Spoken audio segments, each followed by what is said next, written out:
साई बंदगी सतनाम। तो आज परमात्मा की अपार कृपा से कोल्हापुर महाराष्ट्र में मूल ज्ञान का सत्संग होने जा रहा है। बहुत बड़े भाग हैं उन जीवों के जो अपने पूरे जीवन काल में एक बार भी इस मूल ज्ञान को सुन पाते हैं, और उससे भी बड़े भाग होते हैं उन जीवों के जो इस ज्ञान को थोड़ा सा भी समझ पाते हैं। क्योंकि सुनना आसान है, आए बैठे घंटा 2 घंटा सुन के चले गए, लेकिन इसको समझना ये बहुत मुश्किल होता है, जल्दी नहीं समझ में आता है। इसको समझने के लिए इतना विवेक चाहिए, इतना विवेक चाहिए, आप सोच भी नहीं सकते। क्योंकि एक एक बात की, कहते हैं बात बाल की खाल निकालना, ये सत्संग ऐसा होता है। इसमें किसी देवी देवताओं के जयकारे नहीं लगते, इसमें किसी पूजा पाठ हवन यज्ञ करवाने के, अनुष्ठान करवाने की कोई महिमा नहीं गाई जाती, इसमें कोई तीर्थ मूर्त की महिमा नहीं गाई जाती, इसमें कोई नदियों के स्नान, नदियों की परिक्रमा, पहाड़ों की परिक्रमा, ये सब कुछ नहीं होता इसमें। तो इंसान को लगता है कि ये कैसा सत्संग है। आज तक तो हम जय श्री राम जय हनुमान के नारे लगाते नहीं थकते थे सत्संगों में, ये कैसा सत्संग है। एक बार भी किसी भगवान की, किसी देवी देवताओं की बात ही नहीं हुई। क्योंकि ये ऐसा ही सत्संग है, क्योंकि सत्संग होता ही ऐसा है, सत्संग होता ही ऐसा है। क्यों, नाम क्यों रखा इसका सत्संग। सत्संग का मतलब होता है सत्य का संग। आता है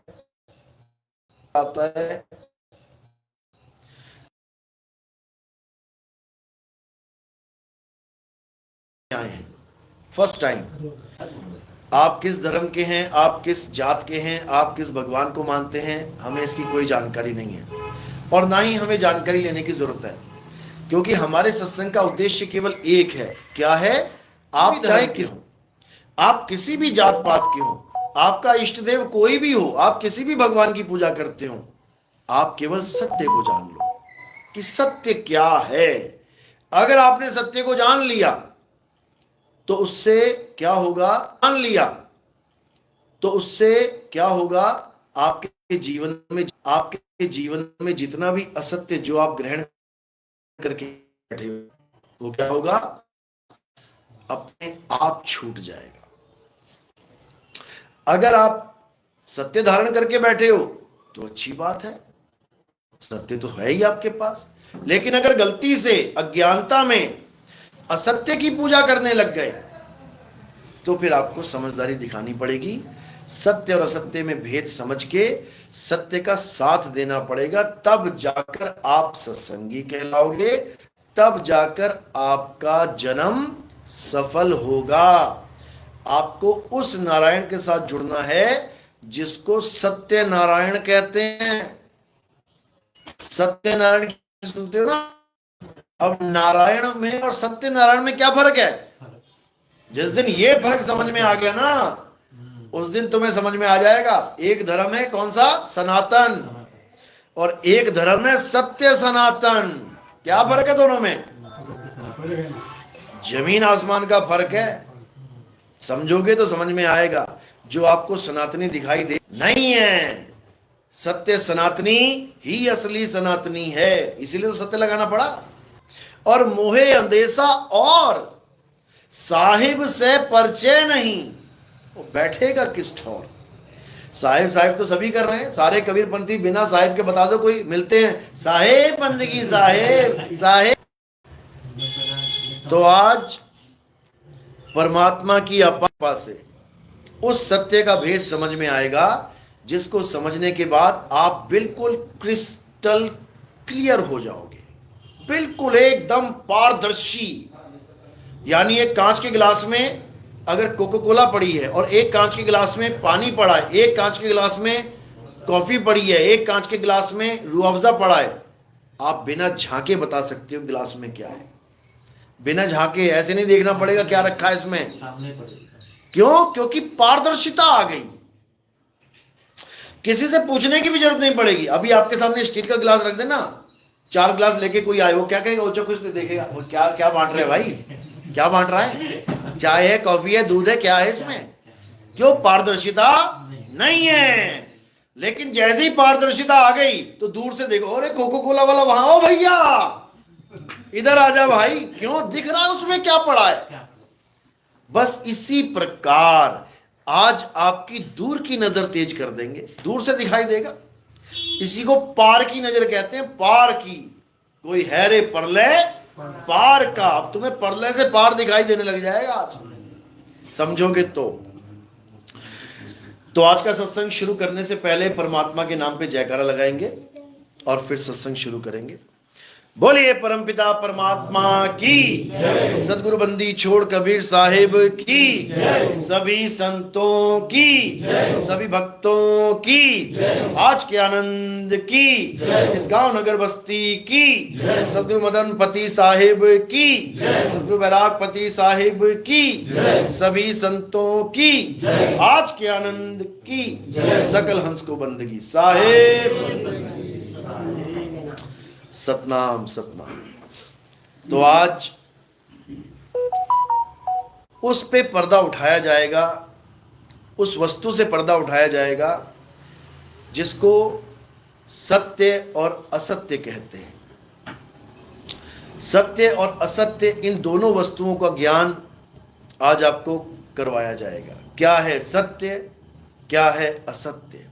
जब ये समझ में आ जाएगा तो हर चीज समझ में आ जाएगी। जैसे आप बैठे हैं यहां पे, एक आदमी बैठा है, अब इसी आदमी में यानी हर इंसान के पास दो चीजें हैं, सत्य भी है असत्य भी है, दोनों लेके बैठा है वो, दोनों।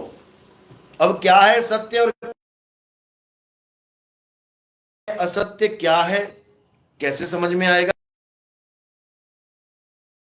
गुरु आएगा, गुरु राम राम राम जपवाने वाला, राधे राम जपवाने वाला।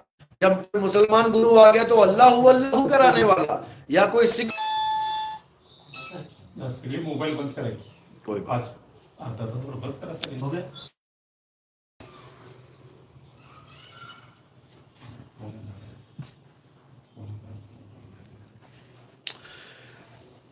तो कबीर साहब कहते हैं कि जब तुम्हारे जीवन में भेदी गुरु आ जाएगा, भेदी गुरु का मतलब ये नहीं कि कोई नाम जपवाने वाला गुरु, भेदी शब्द का ही अर्थ आपके सामने आ जाता है। जैसे आप कहते हो भेदी, भेदी का मतलब होता है जिसको भेद पता हो, जिसको रहस्य पता हो, उसको भेदी कहते हैं, जपी नहीं। जैसे मैं किसी बात का भेदी हूं, किसी ने कोई काम किया, मैं उसका भेदी हूं कि उसने ये काम किया है, तो लोग मुझसे बस ये पूछेंगे मुझे भेद बता दो, इसने किया या नहीं किया। मेरे मुंह से एक ही शब्द निकलेगा, हां या ना, इसके अलावा और कुछ करने की जरूरत नहीं है। अब ये नहीं कि मेरे मुंह से निकला हां तो तुम हां हां हां हां जपने लग जाओ, या मेरे मुंह से निकला नहीं तो तुम नहीं नहीं नहीं जपने लग जाओ। भेदी का मतलब है रहस्य उसने बता दिया, तुम्हारे समझ में आ गया, बात खत्म। वही रहस्य वहां से यहां ट्रांसफर हो गया। जो भेद हमें पता है वो हमारे शिष्य को पता लग गया, बात खत्म। इस भेदी की महिमा गाई है कबीर साहब ने। क्या कह रहे हैं, वस्तु कहीं और ढूंढे कहीं, कैसे लागे हाथ, और गुप्त वस्तु तब मिले जब भेदी ली साथ। कहते गुप्त वस्तु तब मिलती है जब भेदी साथ हो। भेदी यानी रहस्य जानने वाला कि वो वस्तु है कहां, नाम जपवाने वाला नहीं। आप स्टेशन से यहां तक आए, मेन रोड से, आपका पर्स गिर गया कहीं पे, अब आपको परेशान हो गए। अब आपको दो गुरु मिलेंगे। एक गुरु क्या कहेगा, क्या हुआ बेटा, अरे बाबा जी पर्स खो गया, चल बैठ यहां पे 2.5 घंटा जब, purse purse purse purse purse purse. एक तो ये मिल जाएगा गुरुजी। और एक गुरुजी क्या मिलेगा, बेटा तू किस रास्ते से आया था, गुरुजी इस रास्ते, अरे वहीं जाके ढूंढ, वहीं मिलेगा। अब वहां जाकर ढूंढने में उसे एक बार भी नहीं जपना पड़ा, पर्स पर्स पर्स पर्स, बिल्कुल नहीं। बस इसी प्रकार, अब ये तो बात है पर्स की, क्योंकि हमें पता है कहां से आए हैं। अब यहां क्या दिक्कत हो रही है, यहां हम भूल गए हैं कि हम आए किस गली से थे। वरना वहां जाके ढूंढ ले। अब इसी भूल को कबीर साहब सुधारते हैं। अरे भूल के कारण जीव कहाया, भूल की मर्म न जाना। गुरु सतगुरु मिले, कहते गुरु मिले पारखी, पारख पद दिखलाना, संतो ये जग बौराना। तो कह रहे हैं कि जब भूल में आ गया तो जीव कहला रहा है और उसकी भूल मिटा दी। सतगुरु ने बता दिया कि आए तुम कहां से और जाना तुम्हें कहां है, इतना बस विचार लो, हो गया भजन। मन की तरंग मार लो, हो गया भजन।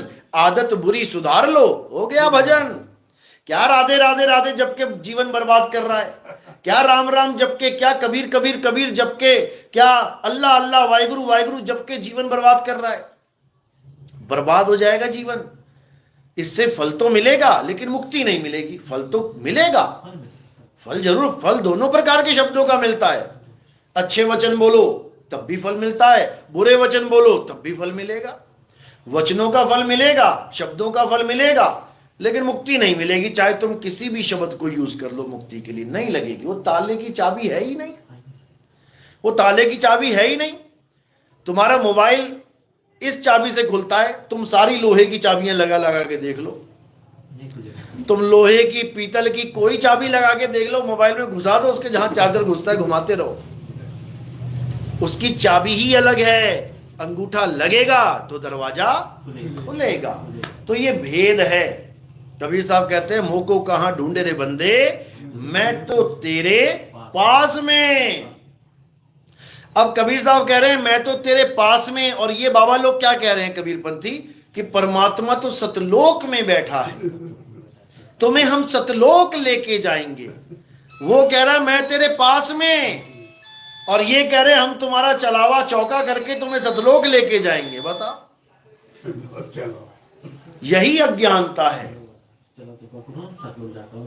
अरे भक्तों का चलावा चौका कराओ समझ में आता है, या महात्माओं का चलावा चौका कर दिया इन्होंने। जो लोगों को कह रहे हैं हम तुम्हें सतलोक लेके जाएंगे, उसका चलावा कर रहे हैं, कह रहे हैं उसको भी सतलोक हम पहुंचाएंगे तब पहुंचेगा। बताओ, जो खुद ना पहुंचा वो लोगों को तसल्ली दे रहा है कि मैं तुम्हें पहुंचा दूंगा। बस यही दिक्कत है। कबीर साहब ने कभी नहीं कहा कि सतलोक जाओ, भूल जाओ इस बात को। कबीर साहब ने सतलोक की महिमा गाई है। सतलोक वो नहीं है जो तुम सोच रहे हो। सतलोक क्या है? लोक अलोक शब्द है भाई, और जिन जाना तिन संशय जाई। कबीर साहब ने जिस सतलोक की महिमा गाई है वो ये सतलोक नहीं है कि बड़े बड़े महल होंगे, सोने के पहाड़ होंगे, सोने की ऐसा होगा वैसा होगा, दूध की नदियां होंगी, शहद की नदियां होंगी। क्या करना वहां शहद चाट के यहीं चाट लो, क्या करना वहां दूध पी के यहीं ले लो, भैंस का दूध पी लो भाई। क्या करना वहां सोने के पहाड़ पे चढ़ के यहीं पे सोना मिल रहा है तुम्हें, वही ले लो। लेकिन नहीं, ये माया है और वो परमात्मा का है। बताओ, अरे सोना माया ही है, चाहे यहां पे मिले चाहे वहां पे। दूध माया ही है, पानी माया ही है, यहां मिले चाहे वहां पे। मुसलमान भाई क्या करते हैं, यहां शराब नहीं पीते, कहते वहां वाली पिएंगे, वहां वाली खुदा हमें खुद पिलाएगा अपने हाथों से। बताओ, अरे शराब शराब है। ये केवल एक जैसे बच्चों को समझाने के लिए, उनकी बुरी आदत छुड़ाने के लिए एक क्या बोलोगे उसको, एक तसल्ली दी जाती है। जैसे कोई बच्चा मेले में गया और क्या कह रहा है, मम्मी मुझे ये चाहिए। अरे बेटा घर चल, तुझे इससे भी बड़ी चीज दूंगी, तू घर चल, तुझे इससे भी बड़ी कार दूंगी। बच्चा कहता है सच में मम्मी? हाँ चलो। उस कार से पीछा छुड़ाने के लिए बोला गया था। इसी प्रकार कुरान में बोला गया तुम यहां शराब मत पीना, तुम्हें वहां पिलाएंगे। यहां तुम गलत संगत मत करना औरतों की, वहां तुम्हें हूरें दिलाएंगे। वो कितनी हूरें बताते हैं? वो 72 हूरें ना दिमाग से जा रही है इनके। ये सोच रहे वहां 72 हूरें ही मिलेंगी हमें। ये उनको केवल समझाने के लिए कि तुम गलत चक्करों में मत पड़ो। अरे वहां 72 हूरें इंतजार कर रही हैं तुम्हारी। इस मिट्टी की औरत के चक्कर में तुम वहां हूरों को छोड़ दोगे। ये एक समझाने का तरीका होता है संतों का इसका मतलब ये नहीं 72 हूरें वहां इंतजार कर, तुम एक आदमी 72 हूरों में दब के मर जाओगे, तुम 72 तुम्हारे ऊपर आ गई तो बताओ। ये समझाने का तरीका मात्र है, लेकिन लोगों को समझ में नहीं आ रहा। ये संतों का एक तरीका है ताकि तुम सही रास्ते पे चल पाओ। हिंदू धर्म में यही अप्सराएं बोला गया है। अप्सराओं को क्यों नचाया गया पता है? क्योंकि यहां नाचने वाली औरतों के पीछे पड़े रहते थे सारे, कोठों पे जाते थे, लड़कियां नाचती थी, उसको बड़ा मजा आता था। तो क्या किया गया, अरे स्वर्ग चल, वहां मेनिका रंबा नाच रही है तेरे लिए, ये क्या है? तो उन लोगों का दिमाग कोठों से हट गया है, अरे प्रभु के पास जाएंगे, वो बढ़िया वाली मिलेगी, ये क्या है? ये तरीका है छुड़ाने का, लेकिन नहीं समझ में आ रहा किसी को। 72 हूरों का मजाक उड़ा रहे हैं हिंदू, अपनी अप्सराएं नहीं दिखाई दे रही हैं कि वो भी तो नचनियां नाच रही हैं वहां पे, उनका क्या करोगे? वो नहीं दिखाई देगा। तो ये केवल एक तरीका है संतों का। इसी प्रकार कबीर साहब ने भी ये बोला कि ये तो नकली लोक है। अरे सतलोक चलो, जहां पर कभी जरा मरण नहीं होगा। बताओ, जो कबीर पंथी ये कह रहे हैं वहां जरा मरण नहीं होगा, वही कबीर साहब की बूढ़ी वाली फोटो लेके कह रहे हैं वहां ये मिलेंगे आपको बूढ़े बाबा। बताओ, दाढ़ी बूढ़ी बाल बूढ़े, फोटो दिखा दिखा के कह रहे हैं कि ये मिलेंगे आपको वहां। देखो, वो फोटो देख के कोई कह सकता है ये जवान की फोटो है? कोई कह सकता है ये बच्चे की फोटो? किसकी फोटो है ये? जिसको कबीर साहब के बारे में नहीं पता वो क्या कहेगा, hey this is a old man, ये बूढ़ा आदमी है। कौन है ये? अंग्रेज पूछेगा ये कौन है, ये बूढ़ा आदमी कौन है? तो बूढ़ा हो गया ना, फिर जरा कहां रह गई? जरा मरण वाला चक्कर कहां झूठा पड़ गया? तो ये बिल्कुल असत्य है। सत्य क्या है इसको समझना है। गीता में बोला जाता है, अध्याय 2 16वां श्लोक पढ़ो। गीता पढ़ने के लिए कि माथा टेकने के लिए? तुम्हारे बच्चों की किताबें पढ़ने के लिए हैं कि माथा टेकने के लिए हैं? बच्चा लाए किताब, माथा टेके बैग में रख ले, सुबह उठे माथा टेक के फिर बैग में रख ले, शाम को फिर माथा टेक के बैग में रख ले। लोगों ने ये हाल कर दिया गीता का, बस माथा टेकने, क्यों कृष्ण जी की फोटो है ना, वो माथा टेकने तक ही सीमित कर दी है, उसको पढ़ते नहीं है। अध्याय 2 16वां श्लोक क्या कहता है? हे अर्जुन, तत्वदर्शी संतों ने 2 प्रकार के तत्वों की महिमा गाई है, एक असत्य और एक सत्य। यही है 2 प्रकार के तत्व, और पूरे संसार में ढूंढोगे तो यही मिलेगा, इसके अलावा और कुछ नहीं है। यानी असत्य और सत्य के अलावा इस संसार में कुछ नहीं है। और इस संसार में 2 प्रकार के तत्व हैं, तो 2 प्रकार के ही तत्वों के पुजारी हैं, एक असत्य के पुजारी और एक सत्य के पुजारी। तीसरी पार्टी नहीं है कोई भी। असत्य के पुजारी कौन है? जो उन तत्वों की पूजा करते हैं जो बनता और बिगड़ जाता है, जो पैदा होता है और मर जाता है, जो पल पल बदलता रहता है, वो असत्य है। और असत्य की पूजा करने वाला कभी सत्य का पुजारी नहीं कहलाता। जो पूजा ही झूठ की कर रहा है उसको तुम सच्चा पुजारी कैसे कह दोगे? तो अब असत्य है क्या? जो बने और बिगड़े, जो पैदा हो और नाश हो जाए। यानी ये शरीर पैदा हुआ ना, एक दिन इसका नाश हो जाएगा, मिट्टी में मिल जाएगा। बनाना एक दिन बिगड़ेगा। तो शरीर असत्य तत्व है। किसका शरीर असत्य है? मेरा? सबका, सबका असत्य है। कृष्ण जी का शरीर कैसे नाश हुआ? तीर लग के। राम जी का शरीर कैसे खत्म हुआ? पानी में डूब के, जल समाधि लेके।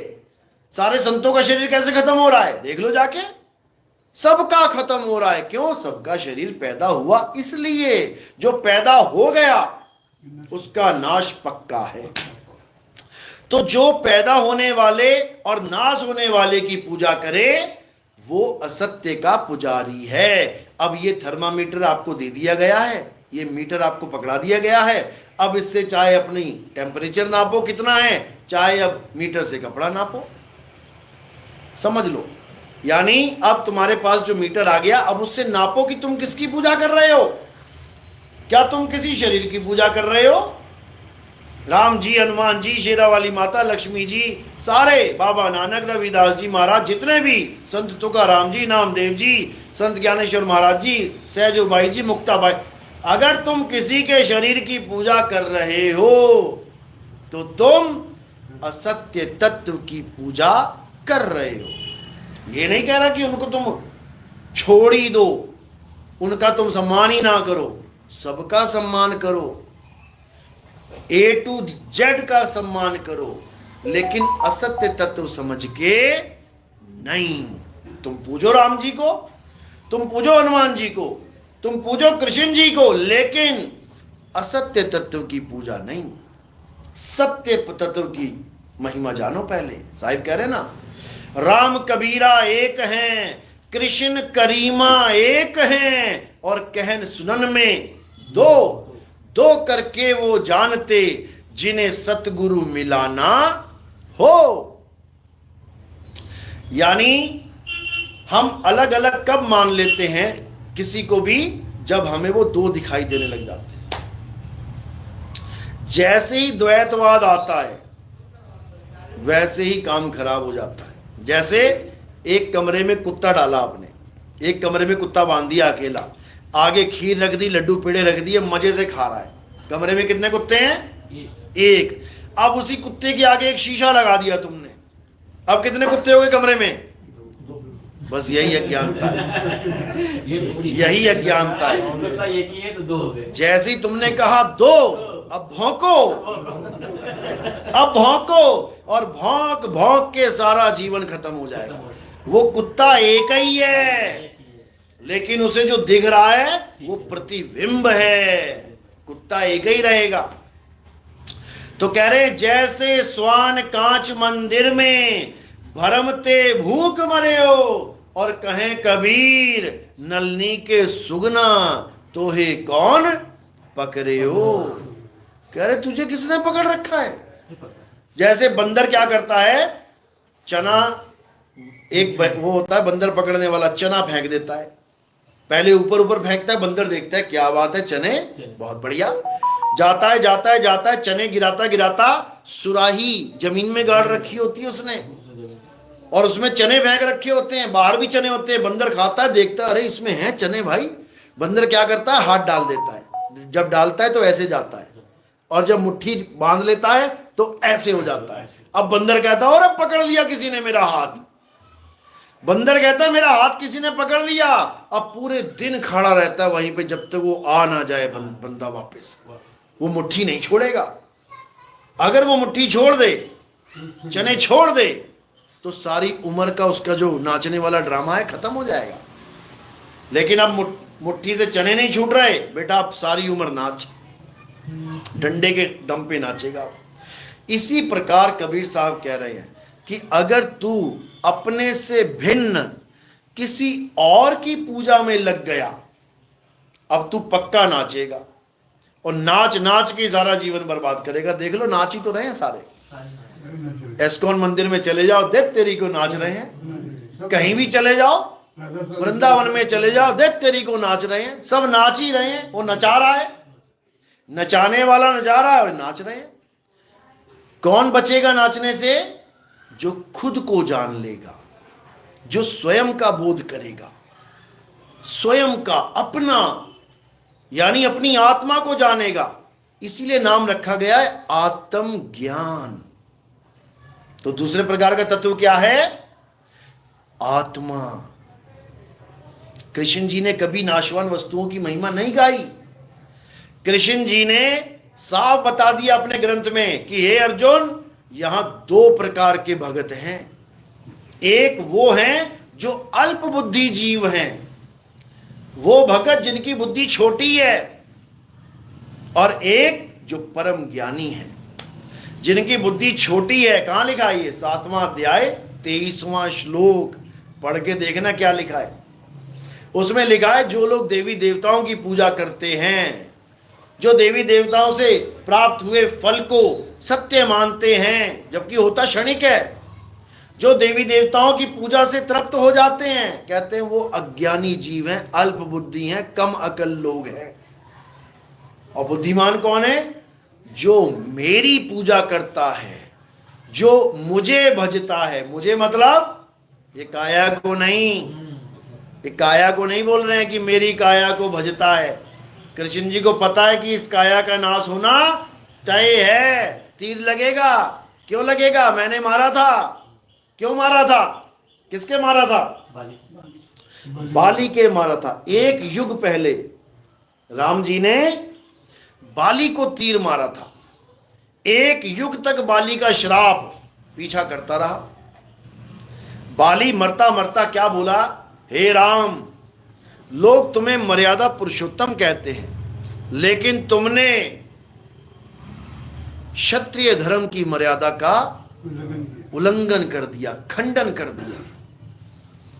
अब इसका हिसाब तुम्हें देना पड़ेगा। जब मैं और मेरा भाई आपस में युद्ध कर रहे थे, वो भी मल्ल युद्ध कर रहे थे, कोई अस्त्र शस्त्र हाथ में, तो तुमने पीछे से छुप के और एक निहत्थे पे शस्त्र से वार कर दिया। अब तुम्हें इसका हिसाब देना पड़ेगा। मैं तुम्हें श्राप देता हूं कि जैसे तुमने मेरी धोखे से हत्या की है, ऐसे ही मैं भी तुम्हें मारूंगा। इसलिए राम जी कृष्ण जी बन के आ गए और बाली वो बहेलिया बन के आ गया। उसका मंदिर गुजरात में अभी भी है, लोग जाके माथा टेकते हैं वहां पे, हैं? हाँ, मैं गया था वहां मंदिर में।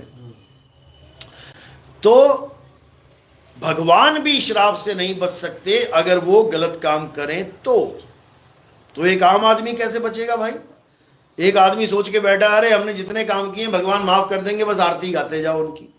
वो किसकी आरती गाए? राम जी। श्राप मुक्त होने के लिए भुगतना पड़ता है। तो कर्मगत टारी ना डरे। तो इसीलिए कृष्ण जी समझा रहे हैं कि जब दूसरे प्रकार का तत्व तुम्हें समझ में आ गया, आत्म तत्व, तो तुम्हें क्या करना चाहिए? हे अर्जुन, असत्य का त्याग करना चाहिए और सत्य का साथ करना चाहिए। लेकिन सत्य तत्व बताएगा कौन? अध्याय 4 34वां श्लोक। हे अर्जुन, जो ज्ञान मैं तुम्हें दे रहा हूं, जो सत्य तत्व की मैं तुम्हें बात बता रहा हूं, अगर तुम इसे प्राप्त करना चाहते हो तो क्या करो? वृंदावन आ जाना राधे राधे करने, या द्वारिका चले जाना हरे कृष्णा करने, या एस्कन टेम्पल में ढोलकी बांध के दे तेरी को सुबह शाम नाचना शुरू कर देना। ये बोला क्या? बिल्कुल नहीं। क्या बोला? हे अर्जुन, अगर तुम सत्य को जानना चाहते हो, तुम ऐसे तत्वदर्शी संत की शरण में जाओ। किसकी शरण में? तत्वदर्शी। तत्वदर्शी का मतलब क्या होता है? रामपाल जी महाराज ओम कलियम हरियम हरियम हरियम करवाने वाले, ये जपी हैं, ये मंत्र जपवा रहे हैं। तत्वदर्शी का मतलब होता है जो तुम्हें तत्व का दर्शन करवा दे ज्ञान के द्वारा। समझो, कौन से तत्व का? सत्य तत्व का। छुड़वा किसको दे? असत्य तत्व को, यानी काया माया की पूजा से छुड़वा दे, ये पत्थर पूजने छुड़वा दे, ये हवन यज्ञ पूजा पाठ छुड़वा दे, ये देवताओं की पूजा छुड़वा दे, ये हर प्रकार का जितना भी तुम्हें तामझाम दिखाई दे रहा है हर धर्म में, सब छुड़वा दे। और किससे जुड़वा दे? आत्म तत्व से जुड़वा दे। जिसने अपनी आत्मा का ज्ञान प्राप्त कर लिया है, वही तत्वदर्शी तुम्हें तुम्हारी आत्मा का ज्ञान दे सकता है। समझ लो, तुम्हें अंग्रेजी पढ़नी है, तुम अंग्रेजी सीखना चाहते हो, तो तुम यूपी के किसी गांव में जाके किसी अनपढ़ आदमी से अंग्रेजी सीख लोगे क्या? अरे जिसे खुद ना आती हो तुम्हें क्या सुनाएगा? वो हमार तो हार करेगा वो। अगर तुम्हें गणित सीखना है तो तुम आर्ट्स के टीचर से सीखोगे जाके क्या? वो तुम्हें आर्ट्स ही सिखाएगा। इसी प्रकार तत्वदर्शी संत कौन है? जो सत्य तत्व का बोध कर चुका है, केवल वही तुम्हें तुम्हारे सत्य का बोध करा सकता है, क्योंकि सत्य सबके पास है। सबके शरीर सबके पास है ना, बिना शरीर के तो नहीं घूम रहा कोई। आत्मा भी सबके पास है, बिना आत्मा के तो टहल रहा कोई। आंखें ऊपर को चढ़ी हुई हैं और जा रहा है भूत की तरह। वो दिखा देते जो मर जाता है उसकी आंखें ऊपर चढ़ जाती हैं, भूत। बताओ, भूत भी चल रहा है, और जो मरी गया वो कैसे चल रहा है? वो जिंदा है, इसका मतलब। तो जो आत्मा है वो सबके पास है, लेकिन उस आत्मा का ज्ञान नहीं है। बस इतना सा काम है। जो चीज तुम्हारे पास ऑलरेडी है, भीखा भूखा कोई नहीं, सबकी गठड़ी लाल। सबके पास लाल हीरे पन्ने जवाहरात पड़े हुए हैं, एक भी खाली नहीं है, एक भी भिखारी नहीं है। कमी क्या है? गांठ खोल देखा नहीं, ताते भय कंगाल। बस तुम्हें ऐसा गुरु नहीं मिल गया जिसने तुम्हारा शरीर और आत्मा का भेद तुमको समझा दिया, इसलिए धक्के खा रहे हो, इसलिए दूसरों के नाम जप रहे हो, इसलिए दूसरों की पूजा कर रहे हो। समझो, पूजा किसकी करनी है? केवल गुरु की पूजा अलाउड है हमारे यहां। हमारे पंथ में आने के बाद भी आपको पूजा करनी होती है किसकी? केवल गुरु की। साहिब कह रहे ना, गुरु को कीजिए दंडवत और कोटि कोटि प्रणाम, कीट न जाने भृंग को गुरु कर ले आप समान। हमारे पंथ में केवल और केवल गुरु की पूजा होती है। इसका मतलब ये मत समझना कि ये शरीर की पूजा चल रही है। ये सामने कौन बैठा है? गुरु जी हैं क्या? ये तुम्हें लग रहा है गुरु जी हैं, तुम्हें लग रहा है, ये गुरु जी नहीं है। ये कौन है? ये 5 तत्व का पुतला है। ये आकाश है, वायु है, अग्नि है, धरती है, जल है। ये 5 तत्व का पुतला अगर तुम गुरु मान बैठे इसको, तो ये 5 तत्व का पुतला कहां चला जाएगा? 5 तत्वों में लीन हो जाएगा। फिर भागते रहना, अरे मेरा गुरु कहां चला गया? अरे गुरु तो पानी में लीन हो गया, गुरु तो वायु में लीन हो गया, अरे गुरु तो हवा में लीन हो गया, आकाश में चला गया। समझो, तो कह रहे पानी में पानी मिला और मिला पौन में पौन, और मैं तो से पूछूं पंडिता, इनमें मरा कौन? कई लोग कहते हैं हमारे गुरुजी मर गए नितिन दास जी, हम दूसरा गुरु बनाना चाहते हैं। मैं कहता हूं जिस दिन मैं मर जाऊंगा फिर तीसरा ढूंढेगा, फिर तीसरा ढूंढेगा। अरे गुरु मरता नहीं है कभी, गुरु ज्ञान है, गुरु आत्म तत्व है, मर कैसे जाएगा?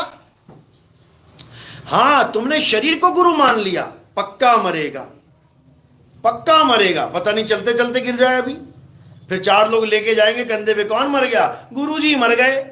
अब गुरुजी मर गए तो चेला बचेगा कैसे? क्योंकि गुरु ही चेले को बचाता है अंत समय में, समझ लो। इसलिए इस काया को गुरु मत मान लेना। इस काया को जो चला रहा है वो गुरु है, समझ लो। एक हीरो की कार आई, हीरो की कार आई, एकदम रुकी, सारे पीछे भागे कार के। अब हीरो ने क्या किया? चलती हुई कार में से छलांग मार के साइड खड़ा हो गया। अब वो कार चल रही है, सब कार के पीछे भाग रहे हैं, लेकिन एक ने देख लिया, अरे वो कार में नहीं है, वो वहां है। वो अकेला उसकी तरफ भागेगा। उसको कार से मतलब ही कोई नहीं है। उसको पता है कि गुरुजी यानी कि वो हीरो कार नहीं है, वो कार चलाने वाला है, ड्राइवर कह लो उसको। जिस वक्त कार ड्राइव कर रहा है ड्राइवर ही है। तो कार और कार का ड्राइवर दोनों अलग अलग हैं। इसी प्रकार ये काया और गुरु यानी आत्मा अलग अलग हैं। तो हमने क्या करना है? हमने काया को, काया क्योंकि काया से ज्ञान दिया जा रहा है, ज्ञान किसका है? आत्मा का। और दे कौन रहा है? अभी इस काया के द्वारा, गले के द्वारा ज्ञान दिया जा रहा है। तो इसलिए ये जो माला है ना, ये किसके गले में पड़ी है? ये काया के गले में पड़ी है।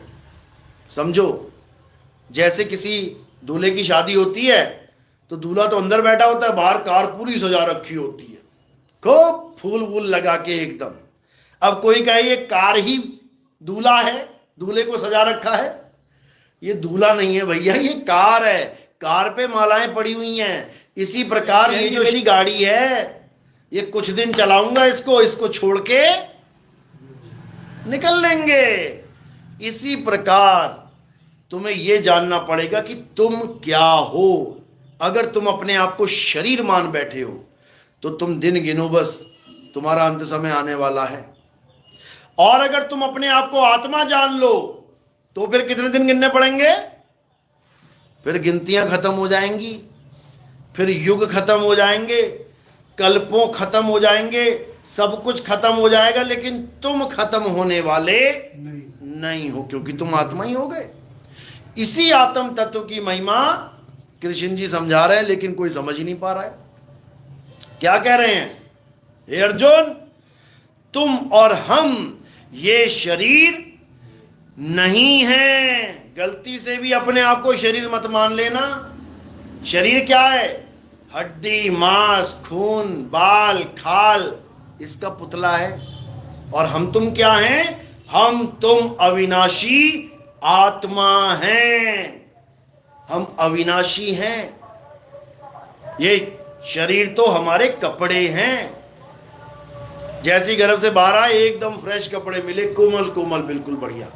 धीरे धीरे धीरे धीरे देखो शक्ल कैसी होती जा रही है, देखो चमड़ी कैसी लटकती जा रही है, देखो कैसी जर्जर हालत होती जा रही है। जैसे पुराने कपड़े फटे हुए और नए ब्रांड कपड़े को आमने सामने रखोगे तो कौन सा चुनेगा आदमी? ये वाला अच्छा, ये तो पुराना हो गया है। इसी प्रकार बूढ़ों को कोई प्यार नहीं करता। बुढ़ों को प्यार क्यों नहीं करते? अभी बुढ़े से किसी की शादी करवा दो, क्या यार बुढ़ा मिल गया मुझे, क्योंकि वो कपड़ा पुराना हो चुका है। जवान ढूंढ रहे हैं सब, यानी फ्रेश कपड़ा ढूंढ रहे हैं। तो कहने का मतलब यही है कि इन कपड़ों को अपना स्वरूप मत जान लेना कि तुम हो। तुम एक आत्मा हो। इसी आत्मा का ज्ञान हो जाना, इसको तत्व ज्ञान कहते हैं।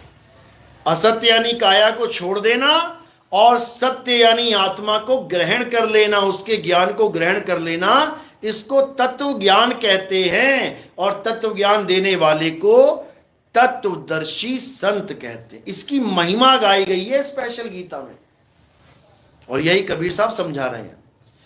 कह रहे हैं जब हमें गुरु मिल जाता है तो क्या होता है? अरे हम ना मरिब मरिब संसारा, और हमको मिला जियावन हारा। कहते अब मैं नहीं मरने वाला कि कोई कहे कि मुझे गोली मार के मार देगा, ले मार ले। अब काया मरेगी, मैं नहीं मरूंगा। नहीं तो मच्छर ही मारे जा रहा है सबको। बताओ सबसे ज्यादा दुनिया में मौतें कैसे होती हैं? और मच्छर ही मार देता है लोगों को, डेंगू से, मलेरिया से। अब तुम्हें परमाणु बम भी नहीं मार पाएगा अगर तुमने ये तत्व ज्ञान ग्रहण कर लिया तो। इसलिए बाबा जय गुरुदेव अपनी वाणी में कहते थे, इस दुनिया का कोई बड़े से बड़ा अस्त्र शस्त्र मुझे मार नहीं सकता। और ये अज्ञानी जीव क्या सोचते थे, चेले जो बैठे हैं, कि बाबा जी कभी किसी गोली से, तोप से, किसी परमाणु बम से मरने वाले नहीं है। अरे वो बाबा जी अपने सत्य स्वरूप की बात कर रहे हैं कि मेरी आत्मा को कोई अस्त्र शस्त्र नहीं मार सकता। तो यही तो कृष्ण जी कह रहे हैं कि हे अर्जुन, इस आत्मा को ना तो कोई अस्त्र शस्त्र काट सकता है, ना अग्नि जला सकती है, ना वायु सुखा सकती है, ना जल भिगो सकता है। ये आत्मा अजर अमर अविनाशी है। समझ लो। अब आत्मा जहां बोला जाता है, लोग सोचते हैं जीवात्मा की बात चल रही है। गीता में दो प्रकार का ज्ञान दिया गया है आत्मा के ऊपर ही। कौन कौन सा? एक चल यानी जीवात्मा का ज्ञान, और एक अचल यानी परमात्मा का ज्ञान। दोनों में भेद है। आत्मा दोनों में लगा है, आत्मा आत्मा, जीवात्मा परम आत्मा। अब अगर जीव और परम को हटा दिया जाए तो दोनों क्या बचे? आत्मा। जैसे एक खाद्य मंत्री, राज्य मंत्री, एक प्रधानमंत्री। अगर प्रधान और खाद्य राज्य को हटा दिया जाए तो तीनों क्या हो गए? मंत्री जी आ रहे हैं, मंत्री जी आने वाले हैं। अरे कौन से मंत्री? प्रधानमंत्री। हो प्रधानमंत्री। कौन से मंत्री? रेल मंत्री। अच्छा रेल मंत्री आ रहा है। दोनों में फर्क है। तो गीता में कहां बताया गया जीवात्मा के बारे में और कहां बताया गया परमात्मा के बारे में? अध्याय 2 24वां श्लोक, यहां पर अचल आत्मा का जिक्र किया गया। हे अर्जुन, ये आत्मा अछेद्य है, अशोष्य है, अदाह है। ये आत्मा अचल है, ये हिलती नहीं है, अचल यानी सदा सदा रुका रहने वाला। वो अचल आत्मा ही सत्य सनातन है। एक तो हो गया अचल आत्मा जो सत्य सनातन है, और एक है चल आत्मा। देख चल, कभी यहां चल कभी वहां चल, 84 में चल, कभी यहां कभी वहां भटक रही है। वो कौन है? जीवात्मा। उसके बारे में क्या बोला गया? हे अर्जुन, ये जीवात्मा इन शरीरों को धारण करता है और उसके बाद इसको छोड़ के फिर किसी मां के गर्भ में चला जाता है।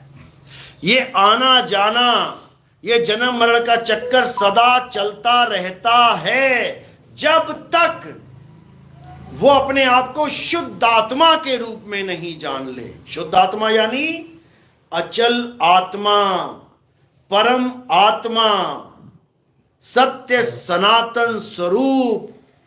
जब तक वो अपने आप को अचल अवस्था में नहीं प्राप्त कर ले, तब तक इनका जन्म और मरण चलता ही रहेगा। तो जो जन्म मरण में आ रही है वो कौन है? जीवात्मा। और जो अचल है, आती जाती नहीं। कबीर साहब कह रहे हैं ना, आवे ना जावे, जन्मे नहीं मरे, सो निज पीव हमारा हो। कह रहे वो मेरा पीव है, वो आता जाता नहीं है। और जो यहां आ रहा है जा रहा है वो कौन है? वो जीव है, वो बंधन में है। पीव बंधन में नहीं है। लोग कहते हैं आत्मा शरीर छोड़ के चली गई। आत्मा आती जाती नहीं है। कौन छोड़ गया? जीव, वही बंधन में है। अरे बहु बंधन में बांधया एक बेचारा जीव, और केवल छूटे आपने जो ना छुड़ाए पीव। बताओ कितना क्लियर है। और ये जीववादी जितने भी कबीरपंथी बैठे हैं, जो जीव को ही परमात्मा बताई जा रहे हैं, जीव ही परमात्मा है। बताओ, सुअर बन के गंध खा रहा है जीव, गधा बन के ढैचू ढैचू कर रहा है जीव, बैल बन के पीठ पे कोड़े खा रहा है, हल जोत रहा है जीव। इसको परमात्मा बता रहे हैं ये लोग। बताओ कहां इन लोग का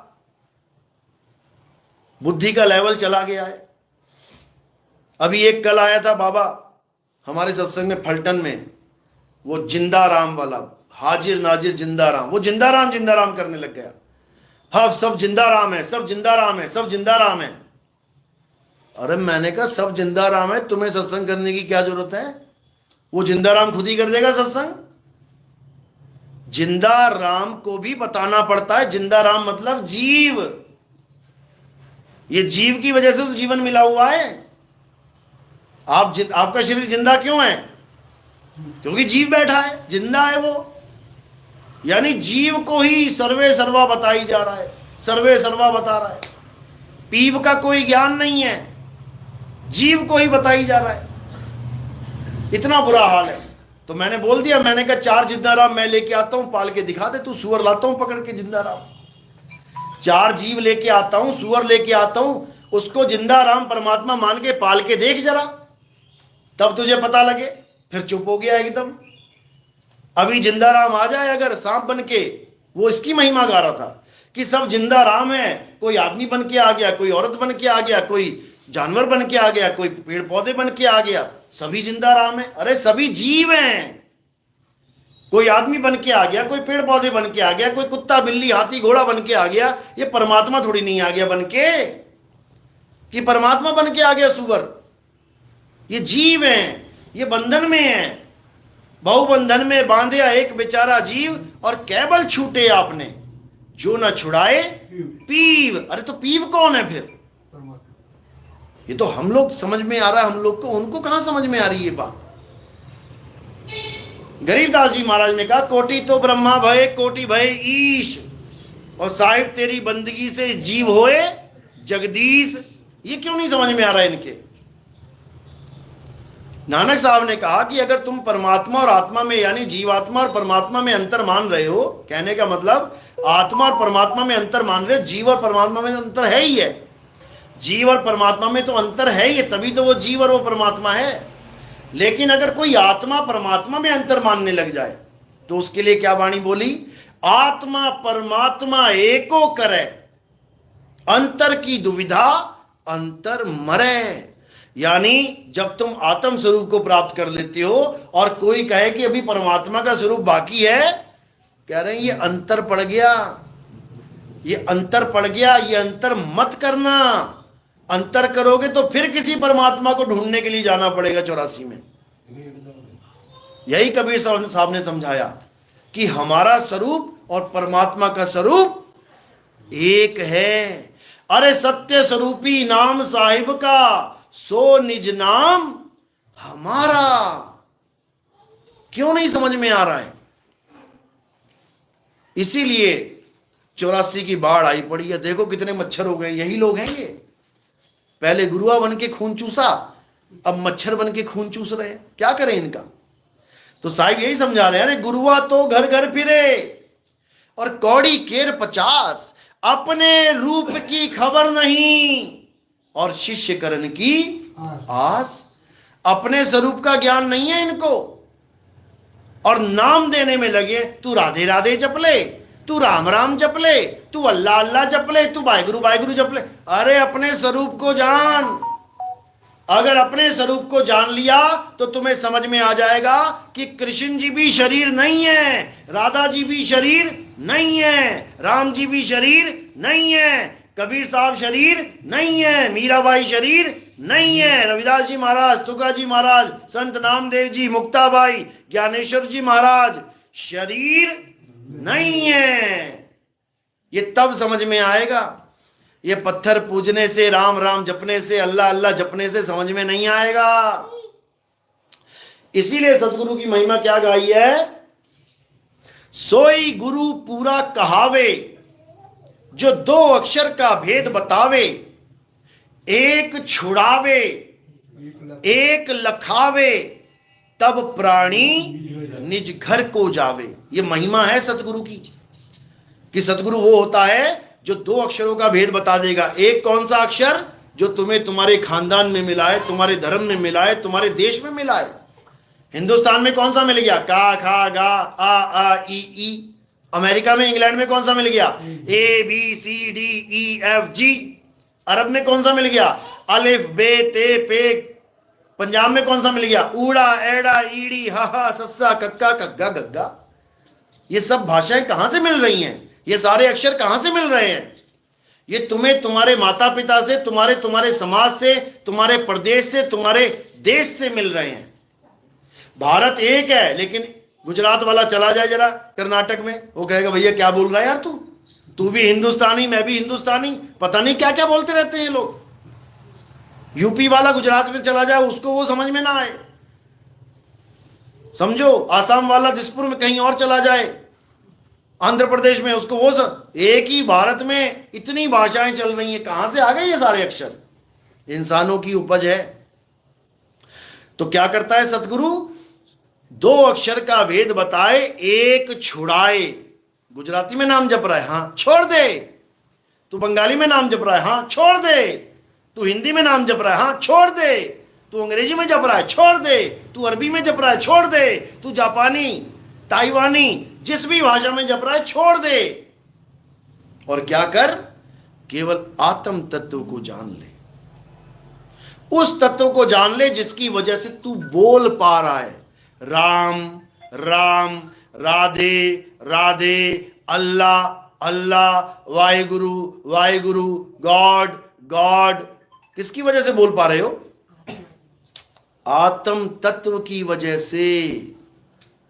अगर उस आत्म तत्व को जान लिया तो ये सारे नामों की जरूरत ही नहीं पड़ेगी। फिर तू उस तत्व को जान लेगा जिसके कारण सारा संसार चल रहा है। जो तुम्हें दिख रहे हैं ना सब चलते फिरते, किसकी वजह से? राम की वजह से, या श्याम की वजह से, या हनुमान जी की वजह से, या अल्लाह की वजह से, या गॉड की वजह से? या वाहिगुरु की वजह से? आत्मा की वजह से। ये आत्म देव ही सबका जनक है, पिता है, सबकी रक्षा कर रहा है। अभी तुम्हारे ऊपर कोई पत्थर फेंके, तुम बोल देना जय श्री राम, क्या होगा? सिर पे पड़ेगा, खोपड़ी खुल जाएगी। तुम्हारे कोई लठ मारे, तुम बोल देना अल्लाहू अकबर, क्या होगा? सिर फूट जाएगा, खोपड़ी फूट जाएगी, खून निकल आएगा। तुम्हारे कोई लठ मारे, तुम कह देना वाहिगुरु वाहिगुरु, अल्लाह अल्लाह, गॉड गॉड, हालेलुया, सिर फूटेगा। अब कोई तुम्हारे लठ मारे तो ऑटोमेटिक क्या चीज होगी तुम्हारे साथ? अगर कोई तुम्हारे लाठी मारे तो क्या होता? अपने आप होगा। क्या होगा? एकदम तुम्हारा हाथ बीच में आएगा। देख लेना, किसी बच्चे को झापड़ मार के देखना, जैसी झापड़ मारोगे एकदम हाथ रख लेगा बीच में। ये कैसे आ गया? कौन है ये जो बचाना चाहता है? उसको जानना है, जिसकी वजह से ये हाथ उठ के गाल तक पहुंचा। ये बचाएगा, नाम नहीं बचाएगा। जो तुम सोच रहे हो कि नाम में बड़ी ताकत है, नाम, राम जी के नाम में बड़ी ताकत। अरे राम जी खुद ना जान पाए कि नाम क्या होता है। राम जी खुद नहीं जान पाए कि नाम क्या है, और गा भी रहे हैं,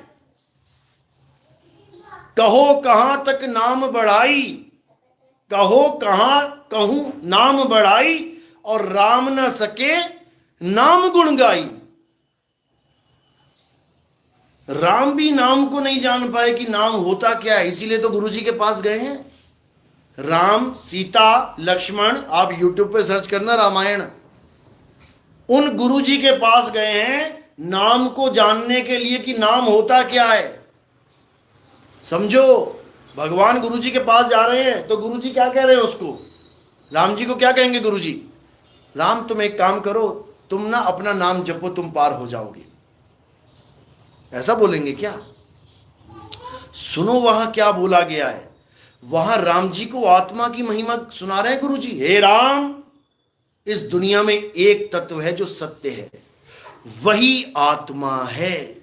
जब इंसान सुख और दुख दोनों से ऊपर उठ के आत्मा में लीन होता है, उसे मुक्ति कहते हैं, उसे परम तत्व में लीन होना कहते हैं, उसे मोक्ष कहते हैं। ये बोला था राम जी को। नहीं तो वो भी नहीं जानते थे कि नाम की महिमा क्या है, और ये कह रहे हैं कि राम का नाम गाओ, राम राम राम राम राम, इसकी बहुत बड़ी महिमा है। बताओ, अरे जो राम खुद समुद्र के सामने खड़े हो गए, समुद्र ने रास्ता नहीं दिया, बताओ नाम की महिमा क्या? वहां उनकी महिमा खत्म हो गई। समझ रहे हो? एक फिल्म आई थी जिसमें वो एक आदमी था, उसका बड़ा रौब था, रुतबा था। वो क्या करता था, कोई सामान मंगाना होता, पर्ची पे लिख देता 100 रुपया, कहता जा 100 रुपए के चने ले आ। क्या बात कर रहे हो बॉस, चलेगा 100 रुपए? कह रहा वो बंद हो जाएगा पर ये नहीं बंद होगा। कहता अच्छा, जाके देखता वहां पे 100 रुपए, वो 100 रुपए के चने दे देता है। कहता कमाल हो गई, आपका तो बॉस नाम चलता है यहाँ पे। एक होता है ये नाम चलना, और एक होता है बॉस खड़ा हो गया सामने जाके, वो फिर भी नहीं दे रहा 100 रुपए के चने, 100 छोड़ 2 रुपए के ना दे तो उसका नाम चलेगा क्या? राम जी स्वयं समुद्र के आगे खड़े हो गए कि हमें रास्ता दे दो। समुद्र ने रास्ता नहीं दिया। समझो, इसका मतलब क्या? मतलब समझ में आता है कि राम जी फेल हो गए, वहां पे फेल हो गए। अब क्या हुआ? अब शिवलिंग बना दिया वहां पे। अब शिव जी की साधना करेंगे, शिव जी हमें रास्ता दिलवाएंगे। जैसे तुम लोग सोचते हो शिवलिंग की पूजा करेंगे मनोकामना पूरी हो जाएगी। 3 दिन तक राम जी पूजा करते रहे। कितने दिन तक? 3 दिन तक। उसके बाद क्या दे दिया? क्या रास्ता मिल गया उनको? शिव जी की पूजा करने के बाद भी रास्ता नहीं मिला। इसका मतलब राम जी तो फेल हुए, शिव जी को भी फेल करवा दिया वहां पे। बताओ, शिव जी की पूजा करके भी रास्ता नहीं मिला। अब क्या करें? अब क्या करें? अब किसी ने बताया उन्हें, ये इनसे बात नहीं बनेगी। किससे बात बनेगी? तुम्हारी ही सेना में 2 ऐसे लोग हैं जो एक गुरु जी के पास जाते थे, उनको उन गुरु जी ने वरदान दिया है कि जो भी चीज अपने हाथ से छू के पानी में फेंकेंगे वो तैरने लगेगी। जब पत्थर उठा के वो पानी में फेंक देंगे, तैरने लगेगी, तो उस पे राम राम लिखने की क्या जरूरत थी? ये बता दो जरा।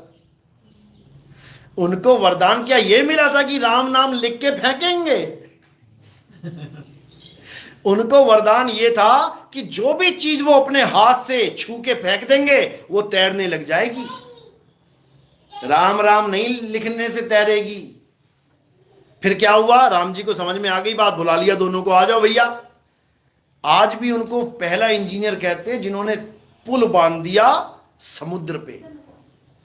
तो जैसे ही दोनों आए, अब लगे फेंकने पत्थर। अब क्या हो, थर्माकोल देखना, कभी अलग अलग कर लेना थर्माकोल को और मुट्ठी भर के फेंकना, तो क्या होगा? हर थर्माकोल तैरने लग जाएगा, लेकिन जुड़ेगा नहीं। हालांकि ये दुनियावी उदाहरण है, जुड़ भी जाए, लेकिन एक तरह से मानो कि ऐसे तारों की तरफ है, थर्माकोल फैल गया दूर दूर। अब वो पुल कैसे बने उस पे? जो फेंके वो इधर चला जाए, जो फेंके वो इधर चला जाए, इधर लहरें आ रही हैं जा रही हैं, इकट्ठा नहीं हो पा रहा है पत्थर। अब क्या करें? अब क्या लिखा गया उसके ऊपर? अब लिखा गया सतनाम। एक पे सत, एक पे नाम। तो जैसे ही फेंकें, सत्य के साथ नाम आके जुड़ जाए, और उसी पुल को जोड़ते जोड़ते जोड़ते जोड़ते जोड़ते जोड़ते पहुंच गए लंका तक। समझो, ये सतनाम की महिमा है। जो सतनाम की महिमा वाहिगुरु गा रहे हैं, कबीर नानक साहब गा रहे हैं, सतनाम वाहिगुरु, सतनाम वाहिगुरु। ये सतनाम कौन है? ये अकाल पुरुष है। ये कोई राम जी, हनुमान जी, कृष्ण जी नहीं है जो एक युग में आए लीला करके चले गए। ये अकाल पुरुष है जो आद सच जुगाद सच है भी सच, नानक होसी भी सच। आजकल क्या प्रचार किया जा रहा है कि बाबा नानक यानी सिख धर्म वाले भी कृष्ण जी की पूजा करते थे, विष्णु जी की पूजा करते थे, ये बताया जा रहा है आजकल। और कैसे धोखा दिया जा रहा है? वाहे गुरु, इस नाम को अलग अलग करके समझाया जा रहा है कि वाह यानी सतयुग में विष्णु जी का वाह, वाहेगुरु का पहला अक्षर वाह यानी विष्णु जी। वाह के बाद हे यानी त्रेता के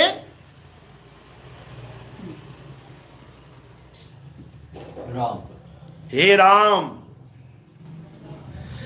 गा यानी गोविंद, नहीं, हा से हे कृष्णा। वाह हे गुरु, वाह से विष्णु, हा से हरे कृष्णा, गा से गोविंद और रा से राम। यानी युग भी ऊपर नीचे कर डाले इन लोगों ने नाम बनाने के चक्कर में, जबकि ऐसा बिल्कुल नहीं है। वाहे गुरु का मतलब ये बिल्कुल नहीं है कि आप राम जी के, हनुमान जी के, इसके चारों विष्णु जी के अवतारों के नाम बोल दो, बिल्कुल नहीं। गुरु ग्रंथ साहब में तो यहां तक लिख दिया गया है कि किसन बिसन ना ध्याऊं, ये लाइन लिखी हुई है वहां पे कि किसन बिसन यानी कृष्ण जी और विष्णु को मैं नहीं ध्याता। दिखा देंगे। वाहिगुरु का मतलब है जब उस सतनाम को प्राप्त किया बाबा नानक ने, उस आत्म तत्व को प्राप्त किया बाबा नानक ने, तब उसको प्राप्त करने के बाद उनके मुंह से एक शब्द निकला, वाह। यानी जो आनंद उनको आया उसकी व्याख्या की, उसको प्रदर्शित किया उन्होंने, बताया लोगों को, वाह गुरु, क्या चीज दी मेरे गुरु ने। जैसे अभी आपके मुंह में रसमलाई डाल दो, कुछ गुलाब जामुन डाल दो, तुम्हारे अंदर से आवाज निकलेगी, वाह टेस्टी है। ये वो वाह है। गरीबदास जी की वाणी में इसका जिक्र आता है, अरे झांकी देख कबीर की, नानक कीती वाह। ये राम जी कृष्ण जी का नाम नहीं जपा, वाहेगुरु वाहेगुरु। झांकी देख कबीर की, नानक कीती वाह, और वह सिखन के गल पड़ी, कौन छुड़ाए ताह। कहते बाबा नानक ने तो उस आनंद को प्राप्त करके मुंह से निकाला वाह गुरु। कहते हैं ये 4 अक्षर वाह हे गुरु ये सिखों के गल पड़ गया जाके। अब इसको जप रहे हैं सिख, वाहेगुरु वाहेगुरु वाहेगुरु वाहेगुरु। क्यों भैया? बाबा नानक ने भी यही जपा था। अरे बाबा नानक ने आनंद प्राप्त करने के बाद ये उनके मुंह से उच्चारित हुआ था, मंत्र नहीं है ये भाव हैं। अच्छी चीज मिल गई तो निकलेगा वाह, और चलते चलते ठोकर लग गई तो क्या निकलेगा? आह। अब अगर आह सुन ले कोई तो वो क्या करने लग जाए? आह आह आह, तब उसको दर्द होने लग जाएगा क्या? जब वाह वाह करने से मुंह मीठा नहीं हो सकता तो आह आह करने से दर्द भी अनुभव नहीं हो सकता। लेकिन कौन समझाए? इसीलिए गरीबदास जी कह रहे हैं कि वाह सिखन के गल पड़ी। गल में क्या पड़ी होती है? फांसी। कह रहे वाहे गुरु नाम की फांसी पड़ गई सिखों के गले में, छूटने में नहीं आ रही है। कह रहे वाह सिखन के गल पड़ी, अब कौन छुड़ाए ताह।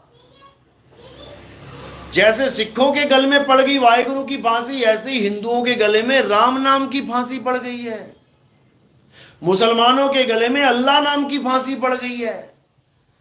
ईसाइयों के गले में गॉड नाम की यानी अक्षरों की फांसी पड़ गई है। ये अक्षर कौन छुड़वाएगा? तो कह रहे हैं सोई गुरु पूरा कहाए, 2 अक्षर का भेद बताए, एक छुड़ाए। हिंदुओं से राम राम छुड़वा देगा, मुसलमानों से अल्लाह अल्लाह छुड़वा देगा, ईसाइयों से हालेलुया छुड़वा देगा, सिखों से वाहेगुरु वाहेगुरु छुड़वा देगा। और क्या जुड़वा देगा? आत्म ज्ञान जुड़वा देगा, आत्मा का बोध करवा देगा, आत्म ज्ञान की लहर चला देगा। तब सब एक हो जाएंगे, सब सत्य सनातनी हो जाएंगे, सब असली मुसलमान हो जाएंगे, सब असली ईसाई हो जाएंगे, सब असली यहूदी हो जाएंगे, सब असली यहोवा को पालेंगे। बात खत्म हो जाएगी। लेकिन ये तब समझ में आता है जब आप सत्य असत्य का निर्णय करते हो। यानी मंदिर मस्जिद गुरुद्वारे चर्च किसने बनाए हैं? इंसान ने। इंसान के द्वारा बनाई गई चीज कभी प्राकृतिक नहीं होती। क्या होती है? कृत्रिम। कई जगह देखा होगा आपने, गाय को गर्भाधान का सेंटर होता है, उसको कहते हैं कृत्रिम गर्भाधान। कृत्रिम, नकली। वहां सांड नहीं होगा कोई, वहां कोई भैंसा नहीं होगा, लेकिन गर्भ धारण करवा दिया जाएगा। कृत्रिम। इसी प्रकार भी नाम है भगवान के जो इंसान बना रहा है वो कृत्रिम है। गुरु ग्रंथ साहब में सारे नाम लिखने के बाद, भगवानों के सारे नाम लिखने के बाद, मुरली मनोहर, हरे कृष्णा, नरसिंह, सारे नाम लिखने के बाद क्या बोला? कृत्रिम नाम कथे तेरे जीबा, सत्य नाम तेरा परा पुरबला। वो बता रहे हैं, कह रहे कृत्रिम यानी नकली नाम तो प्रभु तेरे मैं जीव से कथ लूंगा, लेकिन इससे कल्याण नहीं होगा। कल्याण किससे होगा? सत्य नाम तेरा परा पुरबला, यानी हे प्रभु तेरा सतनाम सबका कल्याण कर सकता है। और ये लोग क्या कह रहे हैं? सतनाम का मतलब है काल और अक्षर पुरुष के नाम जपो बैठ के, ओम सोहम बताओ। सतनाम का मतलब क्या है? परमात्मा का असली नाम, सच्चा नाम, उसी को सतनाम कहते हैं। तो कह रहे हैं सत्य नाम है सार, और बूझो संत विवेक करी। सतनाम जपना नहीं है, सतनाम को बूझना है, समझना है। सत्य नाम है सार, बूझो संत विवेक करी, उतरो भवजल पार। कह रहे बूझने बूझने से ही भवजल पार उतर जाओगे।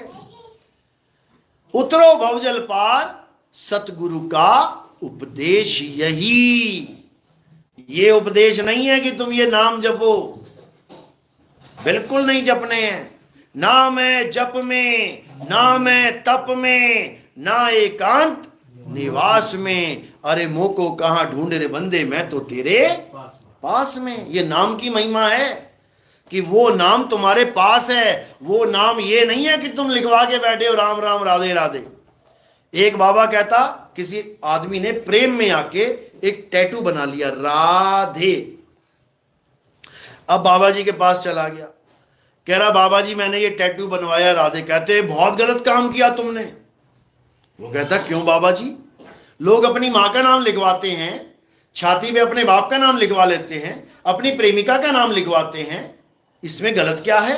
हमने प्रभु का नाम लिखवा लिया। कह रहे जब तू नहाएगा, तेरे शरीर से पानी टच होगा, उस नाम से पानी टच होगा, और जब वो नीचे गिरेगा जमीन पे तो तुझे पाप लग जाएगा। क्या लगता है, कुछ लॉजिक है? पाप लगेगा तो कौन सी योनि में जाएगा? फिर बनेगा सुअर कहीं जाके। ऐसा बिल्कुल नहीं है। नाम को पानी छू के गिर जाए, नाली में चला जाए, गटर में चला जाए, ये तो कुछ भी नहीं है। सोचो हनुमान जी के सामने उनके प्रभु का नाम लिखा हो पत्थरों पे, और उस नाम के ऊपर चल चल के बंदर जा रहे हैं। तुम कहते हो राम नाम लिखा गया, वो पुल बनाया गया तो राम नाम सिर के ऊपर लिखा गया क्या? पत्थरों पे लिखा गया। तो पत्थरों के ऊपर चले तो राम नाम कहां आ गया? पैरों के नीचे। तब भी कोई नरक नहीं जा रहा। और तुम कह रहे हो कि पानी छू के टैटू में नीचे गिर गया, नाली में चला गया, तुम नरक चले जाओगे, पाप लग जाएगा। ये बुद्धि है आजकल के संतों की। इसको बालक बुद्धि कहते हैं। उनको ये नहीं पता कि नाम लिखवाना छोड़ो, जिस प्रभु की तू महिमा गा रहा है वो प्रभु ही यही है। वो प्रभु ही यही है। जिस निरंजन की तू पूजा कर रहा है वो सारे शरीर वही लेके बैठा है। देव निरंजन सकल शरीरा, तामे भ्रम भ्रम रहल कबीरा। देव निरंजन कौन है? ये नर और नारी के रूप में विद्यमान है। नपुंसक भी वही है। सारे रूपों में वही बैठा हुआ है, सबको वही ठग रहा है। समझ लो, कभी आदमी बन जाता है, कभी औरत बन जाता है, कभी नपुंसक बन जाता है। सारे रूप उसी के हैं, उसके अलावा किसी का कोई रूप है ही नहीं। समझ लो, इसी निरंजन से बचाने के लिए बंदी छोड़ सतगुरु कबीर इस संसार में आते हैं। क्या कहते हैं? साधो निरंजन जाल पसारा। ये निरंजन ने जाल बुन दिया है तेरा, और तू फंसा पड़ा है इसमें। अब क्या करना है? अब इस काल निरंजन से बचना है। कैसे बचेंगे? अरे बचना चाहो काल जाल से तो चीनो शब्द हमारा, और कहे कबीर अमर कर राखूं जो निज होए हमारा। कहते बस मेरे शब्द को छीन ले कि मैं किस शब्द की महिमा गा रहा हूं। मैं उन शब्द की महिमा नहीं गा रहा जो मुंह से बोले जा रहे हैं। मैं उस शब्द की महिमा गा रहा हूं जो अबोल है, जिसको बोला नहीं जा सकता। अरे शब्द शब्द सब कोई कहे, वह तो शब्द विदेह, और जीबा पे आवे नहीं, निरख परख कर ले। और यहां पर ऐसे कबाड़पंथी बैठे हैं जो क्या कह रहे हैं? अरे तुम तो किस्मत वाले हो कि तुम्हें एक शब्द की जगह 5 शब्द दे दिए हमने। बताओ, ये दामाखेड़ा वालों की बात कर रहा हूं मैं। उनको किसी ने पूछा कि कबीर साहब तो एक शब्द की महिमा गाते हैं, आपने 5 दे दिए गुरुजी। कहते तू किस्मत वाला है जो तुझे 5 नाम दे दिए। बताओ, अरे मुझे प्यास लगी है, मुझे एक तत्व की जरूरत है, और तू उसके 5 छोड़ 50 नाम दे दे तो मेरी प्यास शांत हो जाएगी क्या? क्या बच्चों वाली बातें कर रहे हैं। लेकिन गुरुदेव